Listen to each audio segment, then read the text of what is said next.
feel like that might have on college basketball or Big Ten? Yeah. I'd like to actually know the rules, and I can answer your question better. Because how it goes forward is where we're, like, uncertain. But no, I actually said it 4 or 5 years ago, like, why can't we just take international guys that have played professionally?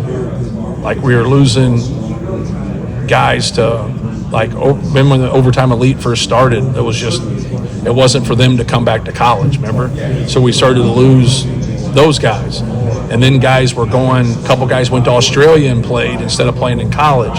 And so I said, if we're going to lose people, why can't we take these guys if we're going to pay them? They're already getting paid. Well, our guys are getting paid.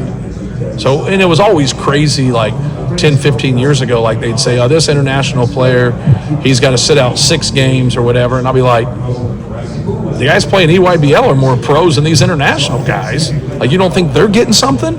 Like, so it was always, the hypocrisy of that was always crazy to me.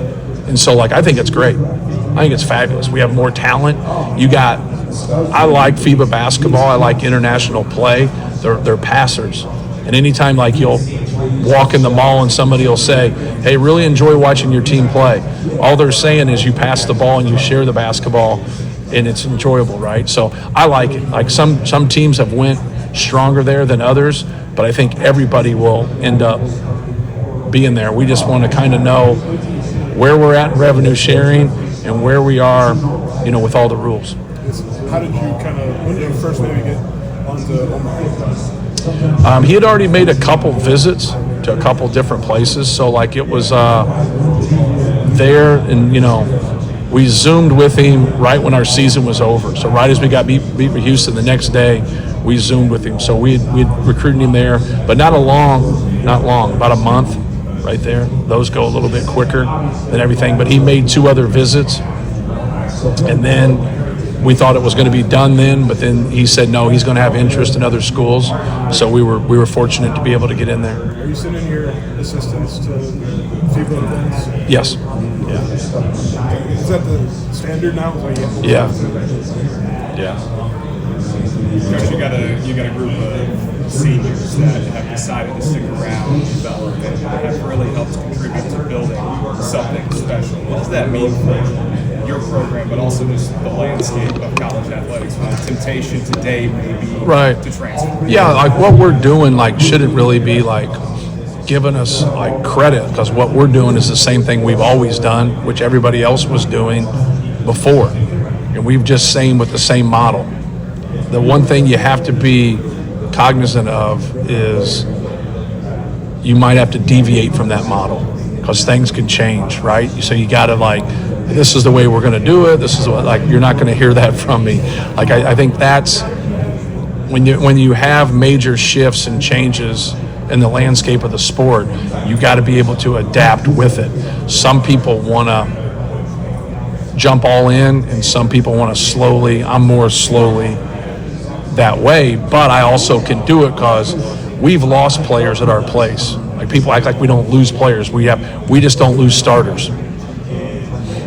So that's the niche that we've been able to keep, is that those guys. And our guys, they could have made more money out there, but everybody can make more money on an open market, right? If everybody lost their jobs and nobody had a job and we're all in the open market, that's competition there, right? Like, just think of that. But now you stay so just take someone who's like been a journalist somewhere for 20 years, and then they hear about somebody with 2 years experience getting a job, and they're like, he makes the same amount as I do. Well, you've been at the same company for 20 years. They got you.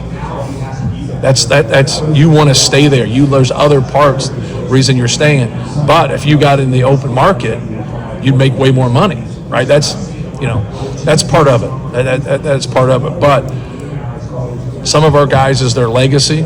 Like, they're going to be the all-time winningest players in school history. They got a chance to go to a Final Four.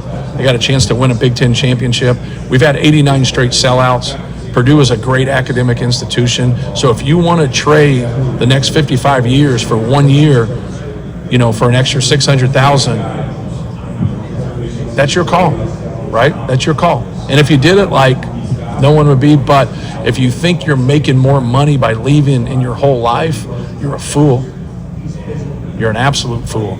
So like you gotta see the big picture of this is where I'm at. Like I've never been someone who's made the most in our league.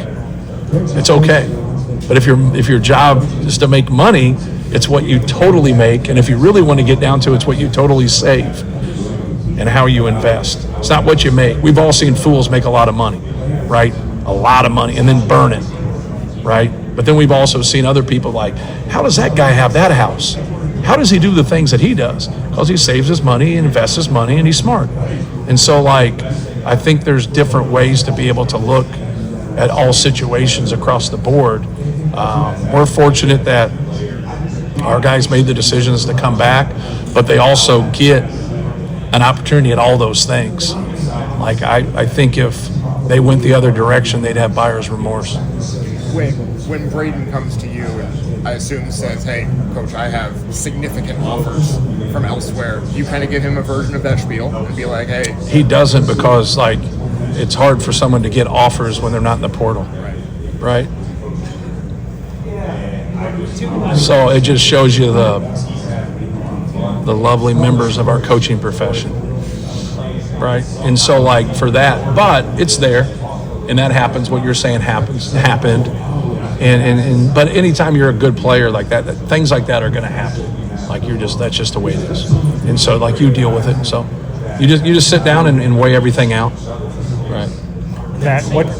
Go ahead. That same regard, is it?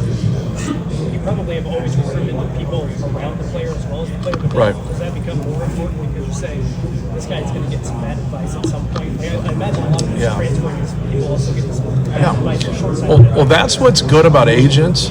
I know I just said that, but that's what's good about it because there's a lot of really good agents out there. Like they are going to advise them, hey man, look at this year. It's no different than if you invest in something. Like you're going to invest in the 1-year return, the 3-year return, the 5-year return, the 10-year return. That's how you're going to look at how's this money work for you. So like when you get with really good agents, like they're going to give you really good advice. And they're going to give you the financial piece of it. They're going to give you the long term of it. They're going to give you the short term of it. And then that's what's good about that. Now the problem is when you get, but this is like everything's a people business, right? If you just get with the right people, it's going to work. Sometimes when guys get with people and that you need to get with those established agents that have a lot of clients that have been in it a long time. Those guys are always going to shoot you straight. There's a reason why they're in that position.